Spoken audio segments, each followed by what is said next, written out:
been happening in the digital age is that we've been watching parts of railroad preservation behave like a slow motion car wreck, and it's a repetitive car wreck. We're seeing a lot of the same demons and ghosts and skeletons come out of the closet.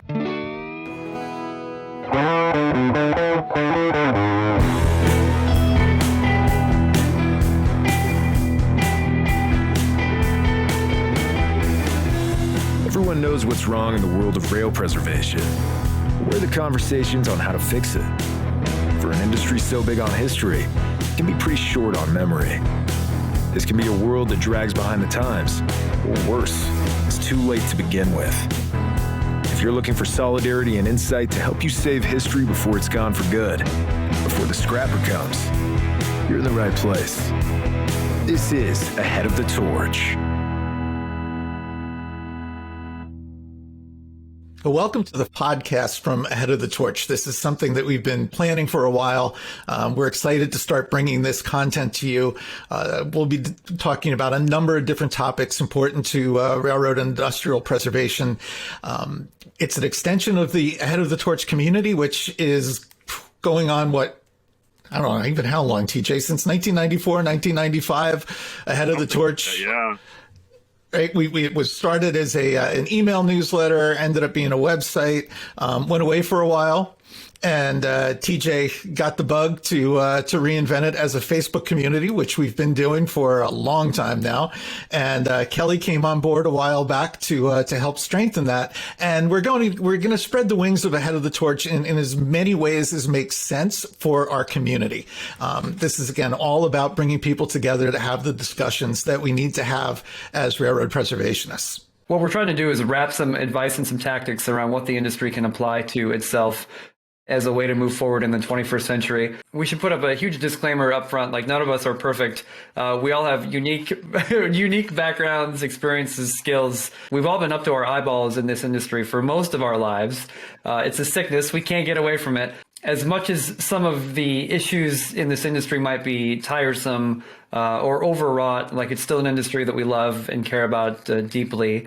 And that is why we are here in this podcast format, trying to see if we can't move the needle a little bit in railroad preservation and stimulate, not just stimulate conversation, but inform conversation as well. All of us come from a variety of different backgrounds. In my particular case, I come from sort of a more nonprofit background that has transitioned into the real world of railroading, as they say. I got started actually, like a lot of folks, with the ubiquitous toy train around the Christmas tree, but I also was fortunate enough, I guess you could say, to grow up around a small short line railroad known as the Port Huron in Detroit. As time went on, like so many of us, I had mentors. I had people who stepped forward and introduced me to other aspects.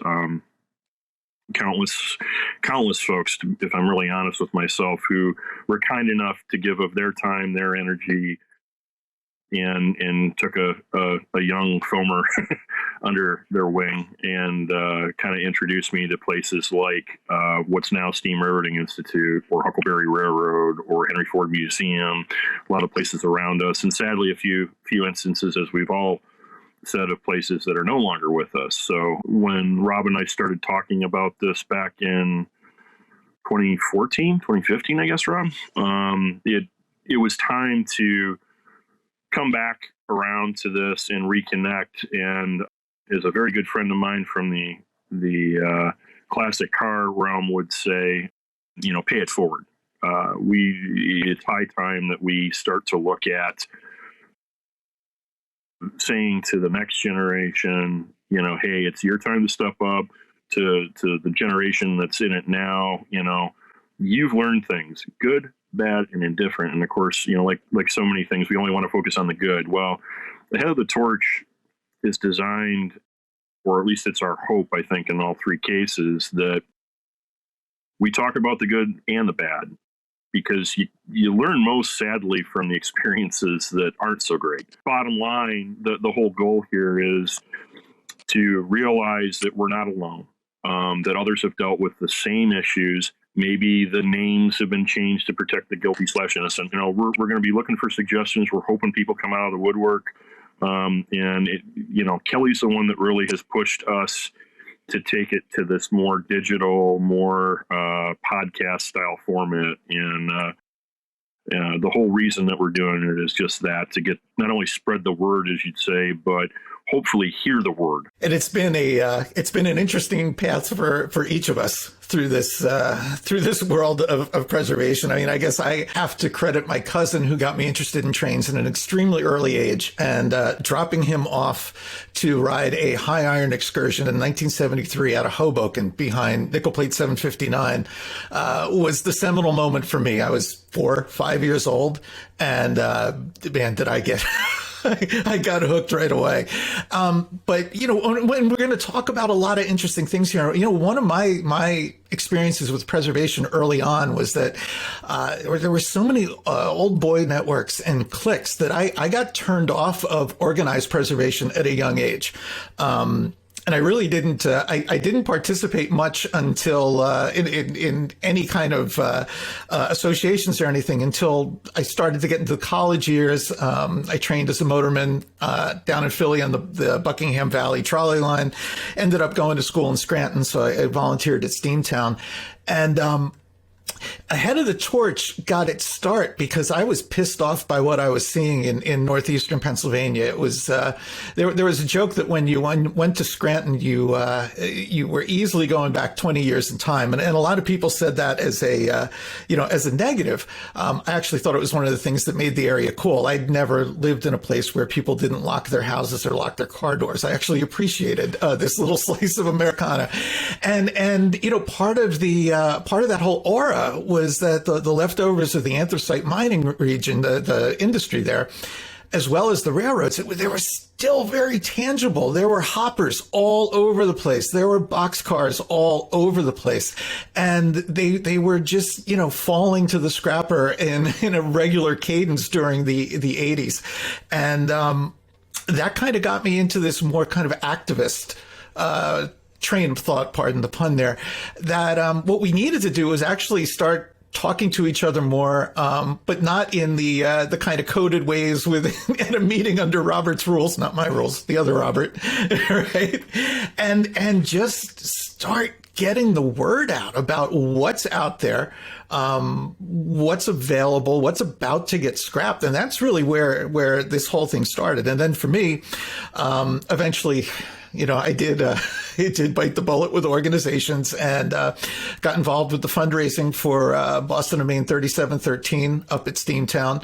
And then just recently took the plunge as one of the partners in the Railroad and Industrial Preservation Society, which acquired Lehigh, New England number 611, an Alco S2. That's the last surviving fully intact diesel locomotive from the LNE. So I've kind of gone from not wanting to be involved to being deeply involved, but I haven't lost that kind of activist passion for it. I think that there are a lot of hard conversations that we all need to have. Yeah, critical conversations, and that's part of what has been so interesting about Ahead of the Torch as a group on Facebook. Rob, can you talk about some of the success stories, if it's appropriate to call them that, for Ahead of the Torch? Like if somebody's never been to Ahead of the Torch before, what has it done? It's, that's a really good question. The first time, and this is something I don't know that actually anybody's ever really talked about this deal, so I'm going to speak in code a little bit. But the first time I figured out that there was some power behind this was when it was still just an email newsletter. And through connections made via the newsletter, we got a set of trucks that were unneeded by one group for a trolley car in New England that was desperate for trucks at the time. And that to me was the first sign that, like, all right, there's some good that's going to come out of these kinds of connections. The same thing happened later with a PS1 boxcar that needed a home at the last minute. And again, the connections were made. So it's not so much that I think, Ahead of the Torch can take credit necessarily for the deals, but certainly for setting up the pathways. That's what's been really cool about the community, is that we've brought some like-minded people together, and there's been a lot of trading of of equipment, of parts, and certainly of knowledge that I don't know would have happened if we didn't have the community that we do. Which is, I think, even more of a reason to evolve Ahead of the Torch into a mixed media platform that can explore and elevate and engage and examine the rail preservation and the heritage preservation industries with what I hope is a degree of journalistic integrity, passionate advocacy, like you said, and commentary that breaks barriers, that has painful conversations, but also like can show people where there's hope and guidance and mentorship. And just let people know that like they're not alone in trying to save history. They're not alone in trying to get ahead of the torch. None of us are. So that's, I think, part of what we're hoping to drive out of this effort. I think that's an important point, Kelly. I mean, so many of us have felt at different times marginalized, for lack of a better term. Be it whatever projects that we're working on. And sometimes it's personally marginalized. Sometimes it's that group becomes marginalized, and the danger there, and I'm pretty sure all of us have experienced this at one point or another, is as you become marginalized or you feel like you're becoming marginalized, you start to act marginalized. And, the reality of it is the way you break that mold is, again, to reconnect, to say to these other folks, man, this sucks. I'm doing this and whatever, and I'm banging my head against the wall, and it feels like nobody's listening. And the guy who has nothing to do with your project doesn't know the necessary personality. He's like, dude, I understand. This is going on with us, blah, blah, blah, blah. And then suddenly there's this sort of pressure that comes off of you going, oh, wow, someone else is dealing with this crap. It's one of those things where the experiences that others have had not only enlighten their aspects, but just about every time you can find tidbits that fit with your situation. And again, if all this does is kind of do some head nodding for some folks that are looking at this, then I still feel like we've done what we're setting out to do. A great point, TJ. Like I think part of the marginalization that some of these groups or individuals or efforts feel is because the industry itself is still pretty fractured. Yes. There are still silos. And the fact is there's a lot that can be learned from catalyzing 11th hour saves and getting ahead of the torch, literally. When things have gotten to a point where there is a torch involved, it's too late to learn everything. So part of what we're hoping out of these conversations is that we'll give people the tools to do more before the torch enters the equation. And that torch can be literal, it can be metaphorical, it can be financial, it can be cultural. So there's lots of ways to get ahead of the torch, and hopefully we will be able to break those down here. So all three of us have a connection to a Van Swergen Berkshire of one way or another. Mine was fleeting. TJ's was much deeper, and yours has been a lifelong pursuit. And I think that's really interesting as we talk about the different perspectives we bring. Where I said, I was intentionally an outsider for a while. That's what I wanted to do. TJ has had experience in a number of groups across his exploration, and you have too. But you've also been able to stick with Fort Wayne for a long time. You've got a kind of legacy there that I think is really unique for somebody, especially who started out so young in this obsession of ours. One of my first memories is being around a steam locomotive, and that was the 765. This lifelong love of railroading, of rail preservation, of what this industry both means and meant to people has become a career. And I have graduated from being a volunteer with a half a dozen groups to being a volunteer, a contractor, a consultant for dozens upon dozens of organizations throughout the country, a dozen or more different steam locomotive groups, all heritage transportation groups, trying to help them all become culturally relevant in the 21st century.